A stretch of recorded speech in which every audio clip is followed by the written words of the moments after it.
உங்கள் ஜாதகம்தான் உங்களை இயக்கும். அந்த பேருண்மையை நீங்கள் உணர்ந்து கொண்டால் உங்கள் கிரகம் வழிநடத்துகிற வழியில் நீங்கள் பயணிச்சுக்கிட்டே இருப்பீங்க. இங்க கிரகங்கள் எல்லோருமே சமப்படுத்தி வச்சிருக்கு. உலகெங்கிலும் நடக்கும் முக்கிய நிகழ்வுகளை குறுஞ்செய்தி வடிவத்தில் தெரிந்து கொள்ள ஆதன் செயலியை டவுன்லோட் செய்யுங்கள்.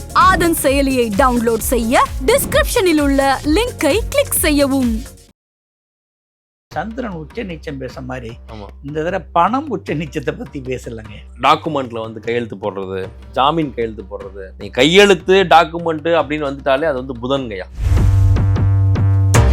ஜோதிடத்துல ஜாதகத்துல எந்த உறவுக்கும் மரியாதையே கிடையாது. புதன் அப்படின்னா நண்பர்கள், நண்பர்களால் வீண் போகக்கூடிய அமைப்பு இந்த புதனால் பாதிக்கப்பட்டவங்களுக்கு உண்டு. இந்த ஜாமீன் கையெழுத்து போடுறது அப்படிங்கிறது வந்து ஏதோ விளையாட்டு காரியம் இல்லை. நீ புதனோட சனி இருக்கு, புதன் தான் நண்பர்கள், புதன் தான் டாக்குமெண்ட், சனி தான் கர்மா ஸ்ட்ராங்காக இருக்குது, அவர் அதில் லாக் ஆகிட்டார். உங்களோட பிறப்பு ஜாதகத்தில் புதன் வந்து மோசமாக இருந்துச்சுன்னா அப்போ ரொம்ப ஸ்ட்ராங்காக நீங்கள் வந்து டாக்குமெண்ட்டில் இது கையெழுத்து போடுறதுல வந்து யோசிச்சு பண்ணணும். ஒன்று, புதன் மீது சனி போகும், புதன் மீது ராகு போகும்போது, புதன் மீது கேது போகும்போது ரொம்ப ரொம்ப கவனமாக இருக்கணும்.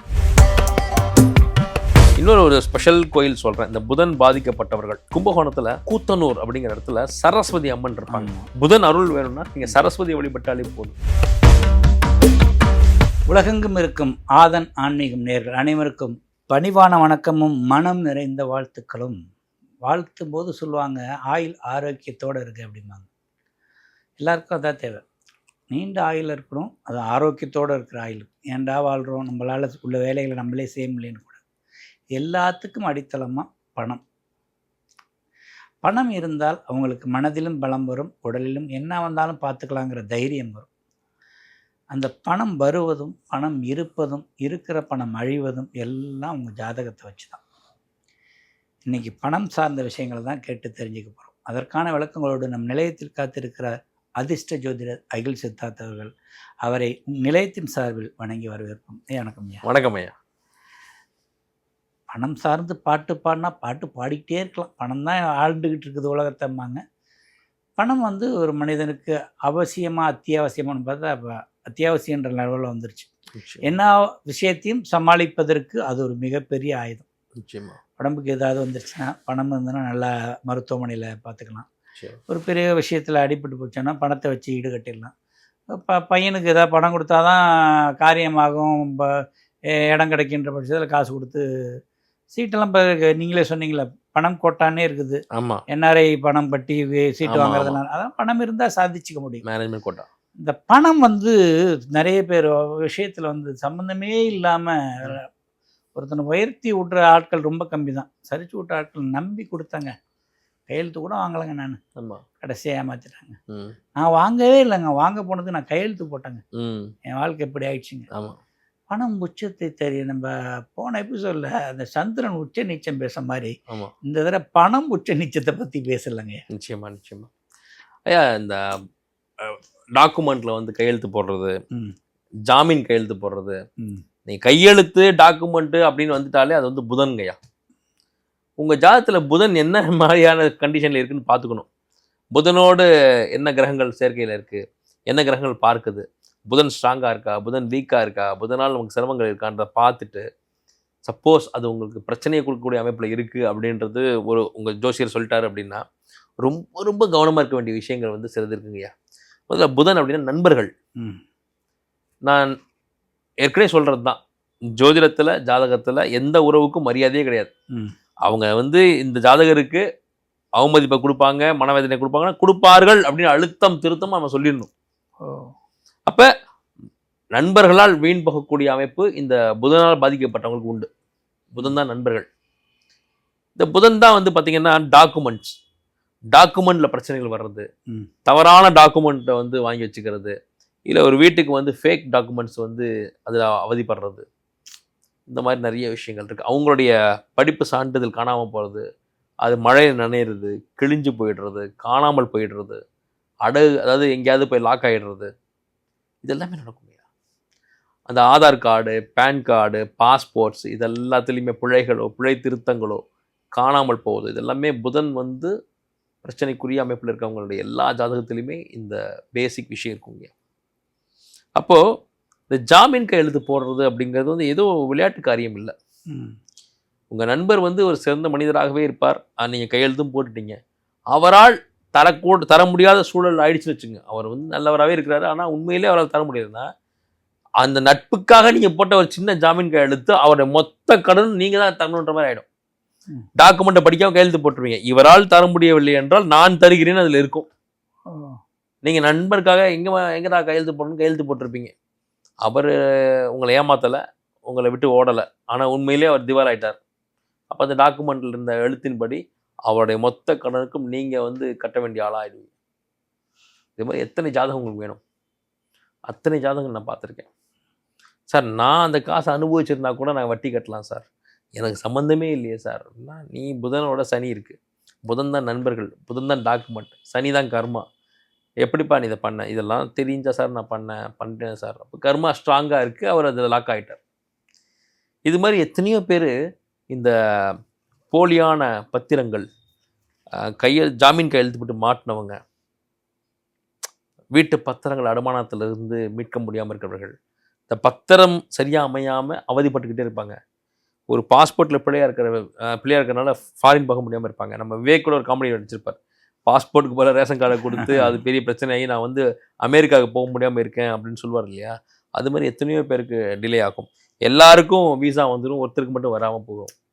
அப்போ நம்ம வாழ்க்கையோட மிக முக்கியமான அங்கம் வந்து இந்த டாக்குமெண்ட்ஸ் இல்லாமல் இன்றைக்கி யாருமே இல்லை. படித்தவர்கள் படிக்காதவர்கள் எல்லாருக்குமே டாக்குமெண்ட் இருக்குது.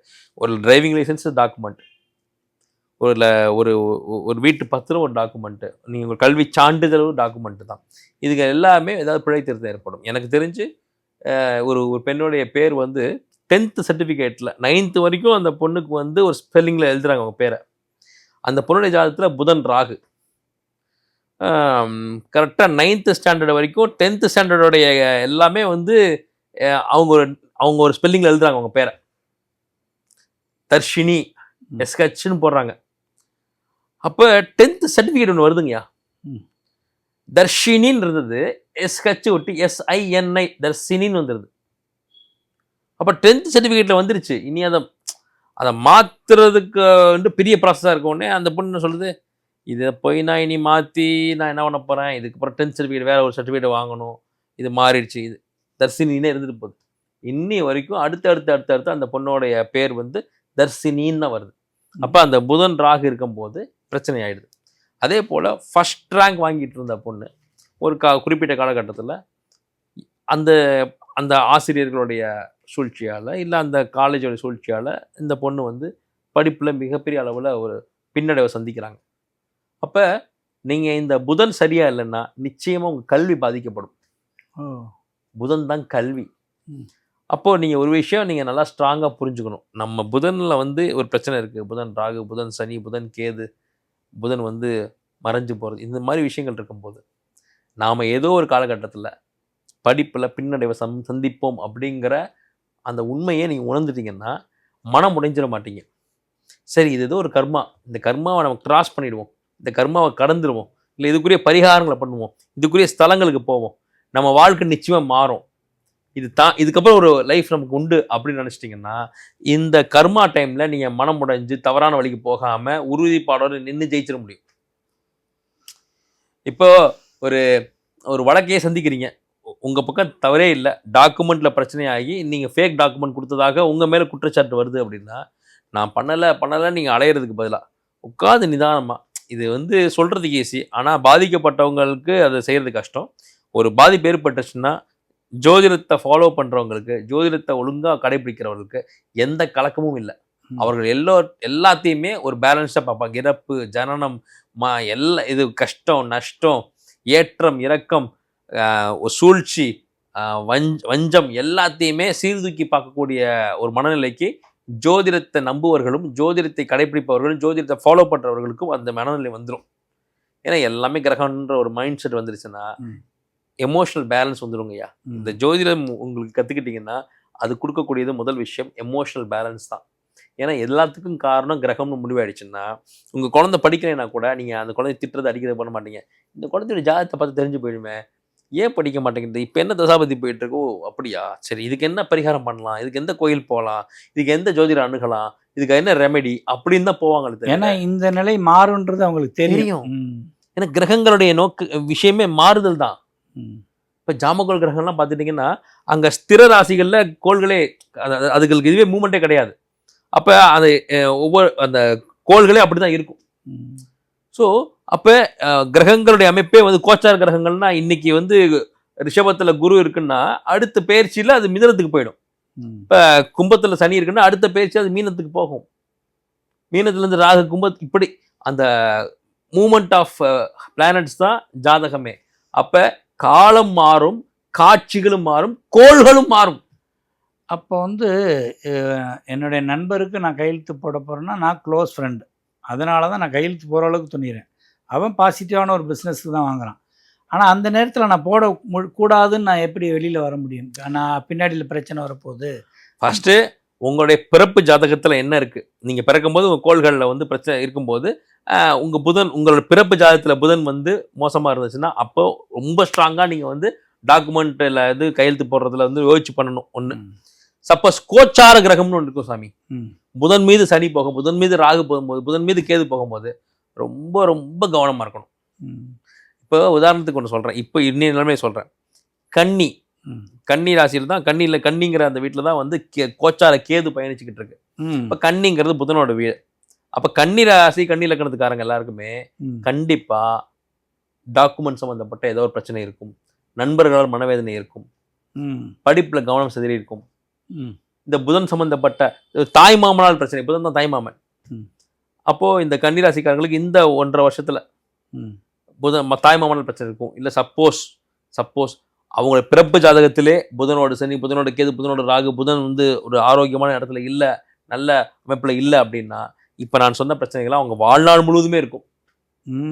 தாய்மாமன் உறவே இல்லாமல் இருக்கும், தாய்மாமன் இருந்தும் இல்லைங்கிற மாதிரி இருக்கும் இந்த புதனோடு வேற அசுப கிரகங்கள் சேரும்போது. ஸோ அப்போ உங்கள் ஜாதகம்தான் உங்கள் வாழ்க்கையோட கேட்லாகே. நமக்கு இது இருக்கும், இது இருக்காது, இது இப்படி தான் இருக்கும், இது இப்படி தான் இருக்கும் அப்படின்ற அந்த ஒரு புரிதலோட நீங்கள் லைஃப்பை வந்து ரொம்ப ஒரு தன்னம்பிக்கையோட ஹேண்டில் பண்ணுவீங்க சார். நீங்கள் ஜாதகத்தை பார்த்துட்டா இந்த ஒரு ரீசனே சொல்லலாம், அப்பா எனக்கு நேரம் சரியில்லைப்பா, நான் உனக்கு இப்போ கையெழுத்து போட்டேன்னா 2 பேருக்குமே பிரச்சனை தான் அப்படிங்கிற ரீசனே சொல்லிடலாம். வேறு எதுவும் சொல்கிறதுக்கு பதிலாக ஜோதிடர் சொல்லிட்டாரு, நான் கையெழுத்து போட்டால் உனக்கும் ப்ராப்ளம், உன்னால் எனக்கும் ப்ராப்ளம்னு சொல்லியிருக்காரு வருஷத்துக்கு, அதனால் வேறு யாராவது ஒரு சப்போர்ட்டுக்கு கையெழுத்து போட்டுன்னு ஒரு ஒதுங்கிக்கலாம். உங்கள் ஜாதகம்தான் உங்களை இயக்கும். அந்த பேர் உண்மையை நீங்கள் உணர்ந்து கொண்டால் உங்கள் கிரகம் வழி நடத்துகிற வழியில் நீங்கள் பயணிச்சுக்கிட்டே இருப்பீங்க. இன்னொருத்தனை பார்த்து பொறாமப்படுறதுக்கோ, இன்னொருத்தனை பார்த்து நீங்கள் நான் ரொம்ப நல்லா இருக்கேன்னு நினைக்கிறதுக்கோ ஒன்றுமே கிடையாது. ஒருத்தர்கிட்ட ஒன்று இல்லைன்னா அவர்கிட்ட வேறு ஒன்று ஏதோ இருக்குது. உங்ககிட்ட இல்லாத ஒன்று அவர்கிட்ட இருக்கும், அவர்கிட்ட இல்லாத ஒன்று ஒன்று இருக்குது, அவ்வளோதான். இங்கே கிரகங்கள் எல்லோருமே சமப்படுத்தி வச்சுருக்கு. சமத்துவத்தை கொடுக்கறது கிரகங்கள் தான். நாம் என்ன நினைப்போம், நம்மளை வந்து கிரகம் வஞ்சிக்குது அப்படின்னு நினைப்போம். அங்கே பிரச்சனை அது இல்லை. உங்களோட புதையல் ஒன்று இருக்குது உங்கள் கிரகத்துக்குள்ள, அந்த புதையல் உங்களுக்கு தெரியல. புரியுதுங்களா சாமி? பண கஷ்டத்தில் இருக்கிறீங்க, ஆனால் உங்கள் ஜாதகத்தில் ஒரு புதையல் இருக்கும். எதை தொட்டால் உங்களுக்கு பணம் வரும்னு ஒரு விஷயம் இருக்கும், அது உங்கள் கண்ணுக்கு புலப்படலை. உங்கள் ஜாதகத்தை ஒரு நல்ல ஜோதிடர்கிட்ட போய் காட்டினீங்கன்னா இதை பண்ணுப்பா உனக்கு பணம் வரும்னு சொல்லி பண கஷ்டம் தீர்ந்துடும். ஜோதிடத்தை சரியாக ஃபாலோ பண்ணுறவங்களுக்கு எப்போவுமே எந்த கஷ்டமும் இல்லைங்க, இதனால் எழுதி தர முடியும். அவங்களுக்கு தெரியும் எனக்கு இந்த காலகட்டத்தில் ஒரு வாழ்வாதாரத்துக்கான பணம் தான் வரும், நான் ரொம்ப பேராசப்படக்கூடாது, நான் ஷேர் மார்க்கெட்டை போட்டக்கூடாது, இந்த லைஃப் இப்படியே ஒரு 1.5 வருஷத்துக்கு போனால் போதும், நம்ம எந்த பெரிய முடிவு எடுக்கக்கூடாதுன்னு தெளிவாக முடிவு பண்ணி அவங்க எந்த வேலைகளுக்கும் பெருசாக அழட்டிக்காமல் இருப்பாங்க. வர்ற அன்றாட கடமைகளை மட்டும் செஞ்சுக்கிட்டு பெருசாக இன்வெஸ்ட்மெண்ட் பண்ணாமல் தப்பிச்சிடுவாங்க. நீங்கள் சொல்கிற கோயிலுக்கு போகும்போது மனசுக்கு ஒரு பலமும் ஏற்பட்டிருக்கும். அப்போ அவங்களுக்கு தெரியும் இந்த தசாபதி வரும்போது நான் கிங்கடா அப்படின்னு அது பொறுமையாக அப்படியே ஒரு புலி பதுங்கி பாயறதுக்கு தயாராக இருக்கிற மாதிரி பதுங்கி இருப்பாங்க. கரெக்டாக பார்த்தீங்கன்னா அந்த இடத்துல அடிப்பாங்க. எல்லோருக்கும் தெரியும், சினிமா துறைங்கிறனால சொல்கிறேன். சில நடிகர்கள் பார்த்தீங்கன்னா ஒரு 10-12 வருஷமாக அப்படியே கஷ்டப்பட்டுட்டே இருந்திருப்பாங்க. குறிப்பிட்ட ஒரு வருஷம் வந்தோடனே அவங்க லெவலே வேற மாதிரி ஆயிடுவாங்க, பெரிய லெவலுக்கு. அப்போ எங்கேயோ வந்து அவங்கள ஜாதகம் வேலை செஞ்சிருக்கு இல்லையா? இங்கே யார் தான் உழைக்கல, அவங்க அப்பவும் உழைச்சி தான் இருந்துக்கிறாங்க. அப்போ உழைப்பையும் தாண்டி கிரகங்கள் வேலை செய்யும். ஒன்றும் இல்லை, அரவிந்த் சாமி சார் ஒரு காலகட்டத்தில் அவ்வளோதான் இனிமேல் சினிமா இருக்குது அப்படின்னு ரைட் ஆஃப் பண்ணிட்டாங்க. அப்புறம் முகமெல்லாம் பார்த்தாலே ஒரு மாதிரி ஆகிட்டார், வழுக்க விழுந்து கண்ணம் உப்பி போய் இப்படி இருந்தார். ஏன்னா நான் ஏன் அரவிந்த் சாமி சார் சொல்கிறேன்னா, அவர் ஜோதிடத்தின் மீது மிகப்பெரிய ஒரு நம்பிக்கை உள்ள ஒரு மனிதர். சனீஸ்வரன் கோயிலுக்குலாம் அடிக்கடி போவார் வருவார். அப்போ அதனால் அவர் பேரை நம்ம உரிமையோடு இங்கே பயன்படுத்தலாம் ஜோதிட டிஸ்கஷனில். அப்போது ஒரு காலகட்டத்தில் திருப்பி அவருக்கு ஒரு செகண்ட் ஆஃப் செகண்ட் இன்னிங்ஸ் கிடைக்குது பாருங்க. எல்லாருக்கூடையும் பெரிய நடிகர்கள் கூட எல்லாமே அப்ப பண்ணாரு. சம்பாதிச்சதை விட இப்ப அவருக்கு அதிக சம்பளத்தில் நடிச்சுக்கிட்டு இருக்காரு. வேலை கம்மி சம்பளம் ஜாஸ்தின்னு. ஆமா, வில்லனா வர்றாரு, ஹீரோக்கு இணையா வர்றாரு, அவரோட கால் ஷீட் கிடைக்கிறதுக்கு பெரிய இதுவா இருக்கு. அப்புறம் இன்னொரு லைஃப் அவருக்கு அமைஞ்சிருது இல்லைங்க. அப்போ கிரகங்களும் தசாபுத்தியும் அவங்கள வந்து அப்படியே உருமாற்றி காட்டுங்க ஐயா. நல்லா அதாவது சக்கரம் மாதிரி தான், மேலே சுத்தின சக்கரம் கீழே வந்தாங்கன்னு, கீழே சுத்தின மேலே வந்தே ஆகணும். அப்போ இந்த சர்க்கிள் லைஃப் சைக்கிளை நீங்கள் புரிஞ்சுக்கிட்டீங்கன்னா ஜோதிடத்தை ஜாதகத்தை நம்புங்க. அது மூட நம்பிக்கை இல்லை, அது ஒரு கணக்கு, அது ஒரு சயின்ஸ், அது ஒரு மேத்தமெட்டிக்ஸ், அது ஒரு ஃபுல் அண்ட் ஃபுல் ஃபார்முலா. அது அந்த ஃபார்முலாவை நீங்கள் புரிஞ்சுக்கிட்டீங்கன்னா கஷ்டத்தை நினச்சி நீங்கள் தோழவும் வேணாம், வெற்றி நினச்சி நீங்கள் தலைக்கணத்திலும் ஆட மாட்டீங்க. இந்த வெற்றி எதனால் சாத்தியப்படுச்சு எனக்கு தெரியும், இது எத்தனை நாளைக்கு நமக்கு தகும்ன்றது தெரியும், நம்ம எப்படி அடுத்தடுத்த விஷயத்தை பிளான் பண்ணிக்கிறோம், பிளான் பண்ணி நீட்டாக வாழ்வாங்க ஜோதிடத்தில் இருக்கிறவங்க. எப்போ ரிட்டையர் ஆகணும் அவங்களுக்கு தெரியும், எப்போ விளையாடணும் அவங்களுக்கு தெரியும், எப்போ எங்கே போகணுன்றது தெரியணும், இப்போ எந்த கோயிலுக்கு போகணும் எந்த கோயிலுக்கு போகக்கூடாதுன்றது அவங்களுக்கு தெரியும். இப்படி இந்த புதனோட பிரச்சனை உள்ளவர்கள் என்ன பண்ணணுன்றத சொல்கிறேன். சயன கோல பெருமாள் பிரச்சனைகளை சொல்லி அடிச்சு இப்போ தீர்வை சொல்லிவிடுவோம். ஆமாம், ஸ்ரீரங்கத்தில் இருக்கிறவ தான் அது மாறி. ஆமாம், இப்போ சென்னையில் வந்து திருநீர்மலையில் நீர்வண்ண பெருமாள், அதே ஸ்ரீரங்கநாதர் இங்கே படுத்திருக்கார் குரோம்பேட் பக்கத்தில், அங்கே போகலாம். திருச்சி ஸ்ரீரங்கத்துக்கு போகலாம். எங்கெல்லாம் அந்த சயன கோல பெருமாள் இருக்காரோ, பார்சாரதி கோயிலில் இப்போ அவரை தரிசிக்க போகிற இடத்துலேயே ஒரு சயன கோலத்தில் நிச்சயமா உங்களுக்கு எல்லா இடத்துலையும் கிடைக்கும். நீங்கள் ஒரு விஷயத்தை தேடினீங்கன்னா தான் கிடைக்கும். எல்லாமே யூடியூப்ல யாராவது ஒருத்தர் சொல்லுவாங்க, உட்காந்துக்கிட்டு இருக்காதிங்க. இப்போ உங்களுக்கு ஒரு விஷயத்தை இப்போ கூட பேசிக்கிட்டு இருந்தோம், ஒரு ஜோதிடரே உங்களுக்கு ஒரு விஷயத்தை சொல்றாரு, இந்த விக்கிரகத்தை வச்சுக்கோங்க, இதை வணங்குங்க அப்படிங்கிறப்போ அதை அந்த சம்பந்தப்பட்ட அந்த ஜாதகர் தான் வந்து அதை வணங்கி அதுக்கு உருவேற்றி அதனோடு பேசி பழகி அதோட ஒரு இணக்கத்தை ஏற்படுத்தி உன்னை வந்து நான் கிடைக்கிற பொக்கிஷமாக நான் வச்சிருக்கேன்னு சொல்லி பேசி பழகி அதோட வாழ சொன்னீங்களே, உனக்கு பசிச்சா நீ சாப்பிடு, உனக்கு கஷ்டத்தை நீ சொல்லி அழு, அப்போதான் அதுக்கு வந்து வேல்யூ ஜாஸ்தி. ஆமாம், உங்களுக்கு ஒரு விஷயம் கிடைச்சுன்னா அது கூட நீங்கள் வந்து உறவாடணும், அது கூட பேசணும், பழகணும். இது கேட்கறதுக்கு விளையாட்டுத்தனமாக இருக்குங்கய்யா, ஆனால் ஆத்மார்த்தமாக உன்னை நேசிக்கும் போது தான் அது உங்களுக்கு திரும்ப கொடுக்கும். எல்லாம் உதாரணம் தாங்க. இப்போ போய் ஒரு இடத்துல சிற்பிக்கிட்ட சொல்லி சிலை செய்கிற வரைக்கும் சிலையாக தான் இருக்குது. நிச்சயமா அதை கோயிலில் கொண்டு வந்து அந்த மந்திர பேசும் ஏற்றினதுக்கு அப்புறம் அதுக்கு உயிர் சக்தி வந்து எல்லா பக்தர்களையும் இன்ட்ராக்ட் பண்ண ஆரம்பிச்சிருது பாருங்க. ஐயா, இதெல்லாம் வந்து அறிவியலுக்கு அப்பாற்பட்டதுங்கய்யா. நீங்கள் ஒரு பொம்மையை நேசிங்களா, உங்கள் வீட்டில் ஒரு பொம்மை இருக்குது, அந்த ஒரு டெடி பேரோ இல்லை ஒரு பார்பி டாலோ இருக்குன்னு வச்சுக்கங்களேன், அது கூட நீங்கள் டெய்லி பேசுனீங்கன்னா அது உங்களுடைய பேச்சுக்கு ரியாக்ட் பண்ணுற மாதிரி தோணும். சிலைக்கு அந்த மாதிரி பவர் இருக்குது, ஒரு பொம்மைக்கு பவர் இருக்குது, ஒரு பச்சை குழந்தை இருக்குன்னு வச்சுக்கோங்களேன், ஒரு டர்க்கி டவலுக்கு ஒரு குழந்தை, அது கூட நீங்கள் இன்ட்ராக்ட் பண்ணுங்க, அதுக்கு பிரபஞ்சத்தோட நேரடி கனெக்ஷன் இருக்குங்க. ஏன்னா அதுக்கு மொழி கிடையாது இல்லையா. அப்போ உங்ககிட்ட இருக்க அந்த பாசிட்டிவ் வர அதுக்கிட்ட வந்து ரியாக்ட் பண்ணும், உங்ககிட்ட அது உங்களுக்கு பிரதிபலிக்கும். அதாவது எனர்ஜியோடைய பிம்பம் குழந்தை நிச்சயமா அட்ராக்ட் பண்ணிடும் எல்லாத்தையும். நிச்சயமா அதுக்கு அம்மாவா அப்பாவா எதுவும் தெரியாது. நீங்க நல்ல ஆறாவோட நீங்க நல்ல வைப்போட அந்த குழந்தைய அணுகுனீங்கன்னா அது உங்களுக்கு ரியாக்ட் பண்ணுங்க. நிச்சயமா நீங்க நல்ல வைப்லன்னா அது மூஞ்சி திருப்பிக்கும். இது உண்மை. ஒரு நாய்க்குட்டி பாருங்க, அப்போ அதுதானே பிரபஞ்சம். அப்போ உங்களுக்கு தேவையானதை உங்களுக்குரிய தெய்வத்துக்கிட்ட நீங்க தான் அழுது புலம்பி கேட்கணும். நம்ம தர்க்கம் பேசலாம், நமக்கு என்ன தேவைன்னு தெய்வத்துக்கு தெரியாதா அப்படின்னு தர்க்கம் பேசலாம். இன்னும் இங்க அது இல்லை. அழுறப்புல தான் பால் குடிக்கும்னு சொல்லுவாங்க பார்த்தீங்களா. அதுபோல் உங்களுக்கு வேண்டியதை நீங்கள் தான் கேட்டு பெறணும். அந்த எந்த கடவுளுமே என் கூட வந்து பேசி என் கூட உறவாடுன்னு கேட்குது. நீங்கள் வந்து அதுக்கு ரெஸ்பாண்ட் பண்ணல, அது எப்படி உங்களுக்கு ரெஸ்பாண்ட் பண்ணணும்? சயனக்கோர பெருமாள், சயன குளத்தில் இருக்க பெருமாள் வழிபடணும். நிச்சயமா. இன்னொரு ஸ்பெஷல் கோயில் சொல்கிறேன், இந்த புதன் பாதிக்கப்பட்டவர்கள். அதாவது கும்பகோணத்தில் கூத்தனூர் அப்படிங்கிற இடத்துல சரஸ்வதி அம்மன் இருப்பாங்க. சரஸ்வதி அம்மன் தான் புதனுடைய அம்சம். புதன் அருள் வேணும்னா நீங்கள் சரஸ்வதி வழிபட்டாலே போதும். அந்த சரஸ்வதி அம்மாவை ஒரு புதன்கிழமை அன்னைக்கு போய் அழகா நிம்மதியா எந்த ஒரு கோயிலுக்குமே அறக்க பறக்க போகிறது, கடமைக்கேன்னு போகிறது சொல்லிட்டாங்க. டிவியில் கேட்டேன், யூடியூப்ல கேட்டேன், கூத்தனூர் இருக்காம, கும்போணத்தில் இருக்காம, சரஸ்வதி அம்மன் கோயிலாம, அங்கே டாக்குமெண்ட் பிரச்சனைலாம் சரியாயிடுமே, சரஸ்வதி அம்மனை வேறு போய் பார்த்து டாக்குமெண்ட் நடக்குமா சொல்கிறாங்க, யூடியூப்ல சொல்கிறாங்க, நடக்குமா? இப்படிலாம் ஒரு மனப்பான்மையோட போகக்கூடாதுங்க. நடக்கும். இங்கேயோ அசிரியர் மேலே நம்மளுக்கு ஒரு வார்த்தை வந்திருக்குது, இதை நம்ம பிடிச்சிக்கணும்னு சொல்லி எடுத்துக்கணும். இப்போ இந்த வீடியோ பார்க்குறீங்க, கூத்தனூர் சரஸ்வதி அம்மன் ஒன்று கேள்விப்படுறீங்க கும்பகோணத்தில். அப்படி அங்கே போனால் புதன் வலிமை பெறும், படிப்பு நல்லா வரும், டாக்குமெண்ட் பிரச்சனை சால்வ் ஆகும், வழக்கு சரியாயிடும் அப்படின்னு சொன்னால் அது நீங்கள் கேட்குறதே வந்து அந்த சரஸ்வதி அருள் தான். அந்த கூத்தனூர் சரஸ்வதி அருள் இல்லாமல் இந்த வீடியோ நீங்கள் பார்க்க முடியாது. இதெல்லாம் உண்மைங்கய்யா. டக்குனு யூடியூப் ரீல்ஸ் பார்க்கும்போது ஒரு விஷயம் உங்கள் கண்ணுக்கு படுதுன்னா அந்த தெய்வத்தோட அருள் உங்களுக்கு இருக்குதுன்னு அர்த்தம். அந்த தெய்வம் உங்கள்கிட்ட ஏதோ கரத்தை பார்க்குதுன்னு அர்த்தம். அதை நீ என்னை வந்து பாருன்னு சொல்லுதுன்னு அர்த்தம். இது உண்மை. அப்படி யூடியூப்ல ரீல்ஸ்ல வந்ததை வந்து சீரியஸா எடுத்துக்கிட்டு அந்த கோயிலுக்கு போய் நன்மை அடைஞ்சவங்களாம் எத்தனையோ பேர். ஏன்னா இத்தனை வீடியோஸ், எத்தனை லட்சக்கணக்கான வீடியோஸ் இருக்கு சார் இந்த யூடியூப்ல.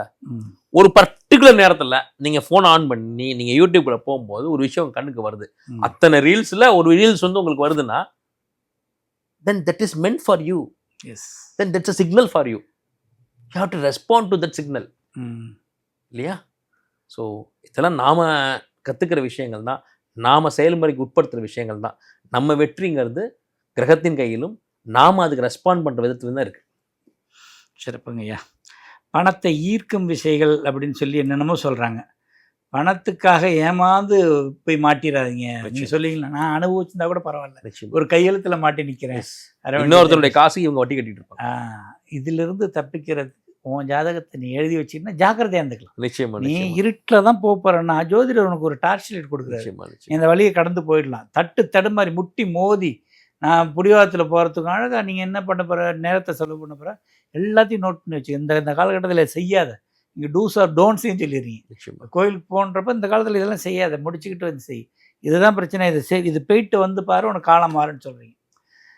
எவ்வளோ ரிசர்ச் பண்ணி எவ்வளோ விஷயங்களை நீங்கள் உள்வாங்கி இருந்தால் ஈஸியாக ஒரு டேப்லெட் எழுதி தரத்துக்கு அதுக்கு அனுபவம் நிறைய வேணும். இந்த டேப்லெட் இவனுக்கு வேலை செய்யணும் அப்படின்னா அது முழுக்க நீங்கள் ஸ்கேன் பண்ணால் தான் அந்த டேப்லெட் நீங்கள் கொடுக்க முடியும். கொடுத்து பார்க்குறதெல்லாம் கிடையாது. ஆனால் இது நீங்கள் ஆகும். அதான் கான்ஃபிடென்ட் வந்து எங்களுக்கு ரொம்ப பிடிச்சிருக்குது. அதனால தான் நிறைய பேர் எங்களையும் சேர்த்து ஃபாலோ பண்ணிட்டுருக்கோம். நிறைய அனுபவங்கள் தந்தவங்களுக்கு ரொம்ப நன்றிங்க. நன்றிங்க நேர்களே. அறிவியல், ஆன்மீகம், அனுபவம் இத்தனை இருக்குது இந்த விஷயத்தில். அதெல்லாம் பிடிச்சிக்கங்க. கேட்குறதோடு மட்டும் இல்லாமல் எதெல்லாம் முடியுமோ வாழ்க்கையில் செய்தும் பாருங்கள். அது இப்போ வீடியோ டைம் ரொம்ப ஜாஸ்தி இருந்தால் கூட நிறைய பேர் பார்க்குறதில்லன்னு ஜோதிடர் சொல்லிட்டு இருந்தார். அந்த ஜாஸ்தியான விஷயத்துக்குள்ளே ஏதோ ஒரு மெசேஜ் இருக்குது. லட்சத்தில் ஒரு 40,000 பேருக்காவது அது பயன்படும். பொறுமையை கடைப்பிடிங்க, உள்வாங்குங்க, அதை நீங்கள் உங்களோட விஷயமாக்கி இம்ப்ளிமெண்ட் செய்யுங்க. இதே போன்ற பயனுள்ள நிகழ்ச்சியில் மீண்டும் சந்திப்போம். அதுவரை நன்றி, வணக்கம். அதிர்ஷ்ட ஜோதிடர் அகில் சித்தார்த் அவர்களிடம் ஜோதிட ஆலோசனை பெற வேண்டுமா?